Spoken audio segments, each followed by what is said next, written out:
टांग खींचने वाली बहू। उत्तर प्रदेश में मिश्रा जी का छोटा सा परिवार रहता था। परिवार में मिश्रा जी, उनकी पत्नी और एक बेटा ही था। बेटी की उम्र शादी की हो चली थी, पर बेटा ऐसा कि हर रोज नहीं नहीं करके भी 3 लड़की को रिजेक्ट ही कर दिया करता था। एक शाम, अरे रौनक की अम्मा, 7 बजे तक तैयार हो जाना। याद है ना, हमें आज शर्मा जी के बेटे की शादी में जाना है। अरे मोरी मैया, मैं तो भूल ही गई थी आज शादी में जाना है। हद हो गई, अब दोपहर का बचा हुआ खाना कौन खाएगा? तुम्हें बचे हुए खाने की पड़ी है। हे भगवान, सारे नमूने मेरी ही किस्मत में लिखने थे तुम्हें। अच्छा, फ्रिज में रख देती हूँ, कल आपको ही नाश्ते में परोस दूंगी। साड़ी भी इस्त्री करनी बाकी है। भगवान जाने मैं अकेली जान क्या क्या करूँ। अपने सुपुत्र की सेवा से फुर्सत मिले तब तो आपको कुछ याद रहेगा ना लीला जी। अपने होनहार सुपुत्र को तैयार होने को तो कह दीजिए। रौनक को खास लाने के लिए कहा है सबने। क्या पता वही कोई लड़की पसंद आ जाए आपके लाड़ साहब को। क्या जी, आप भी ना बस मेरे बच्चे के पीछे पड़े रहते हो। आएगा तो कह दूंगी, आप फिक्र मत कीजिए, हम माँ बेटे समय पर ही तैयार हो जाएंगे। रात को सभी शर्मा जी के बेटे की शादी में पहुंचते हैं। मिश्रा जी की नजरें तो बस बहू की तलाश में ही लगी हुई थी।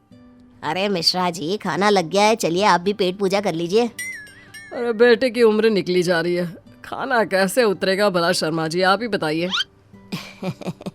बेकार में फिक्रमंद हो रहे हैं आप।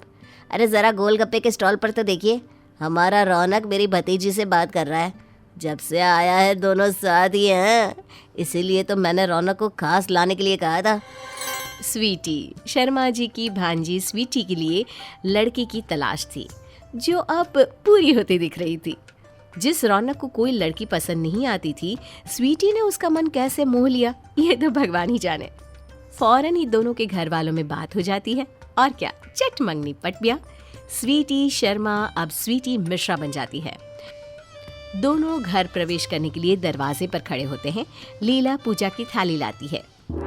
इतनी बड़ी थाली से आरती करोगी मम्मी जी? इसके आधे साइज की भी प्लेट में अगर पापा को खाना दिया होता तो यूं तिल्ली से ना लगते। स्वीटी की बात सुनकर सभी मेहमान हक्के बक्के रह जाते हैं। बात को संभालने के लिए मुरली कहता है, चलो कोई तो आया इस घर में जो मेरे लिए बोलेगा। रस्म पूरी करके स्वीटी घर पर आ जाती है। स्वीटी किचन में अपनी पहली रसोई बनाने जाती है। क्या बनाऊं, मुझे तो कुछ आता ही नहीं है। हाय भाभी, पहले ही दिन किचन में। मैं तो बस घर देख रही थी। वैसे पापा कह रहे थे कि कोमल को तो पानी उबालना भी नहीं आता। कोई बात नहीं, मैं हूं ना, सब सिखा दूंगी। पापा ने झूठ क्यों कहा? मैं तो सब कुछ बना लेती हूँ। अरे अरे, कवर करने की कोई बात नहीं है। नहीं आता तो नहीं आता, पर मुझे आता है। अच्छा, ऐसी बात है तो कुछ मीठा बनाकर दिखाओ। स्वीटी कोमल से मीठा बनाकर सबको परोस देती है। ये तो बिल्कुल कोमल के हाथों का बना लग रहा है। लगता है घर पर मम्मी खाना बनाती ही नहीं थी, जो आपको कोमल के हाथों का स्वाद याद है। ये भी सही है। लीला बड़ी बड़ी आंखें कर मुरली की ओर देखती है।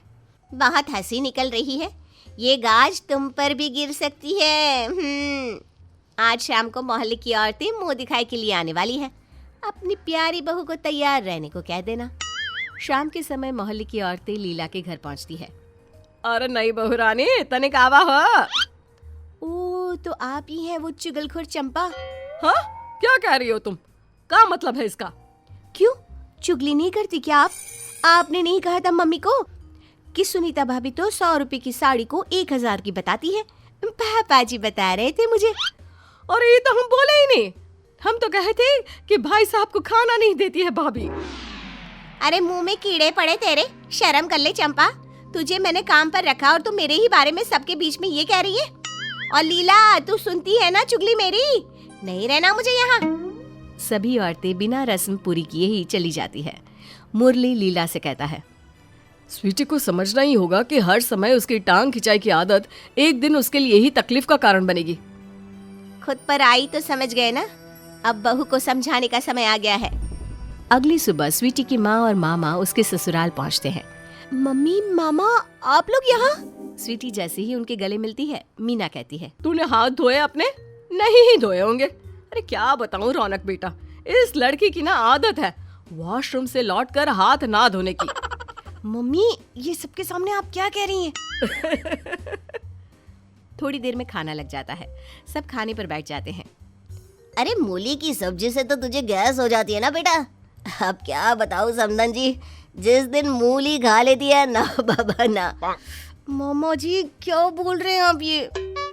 वही जो तू सबके साथ करती है। मैंने ही तेरे परिवार वालों को यहाँ बुलाया तुझे सबक सिखाने के लिए।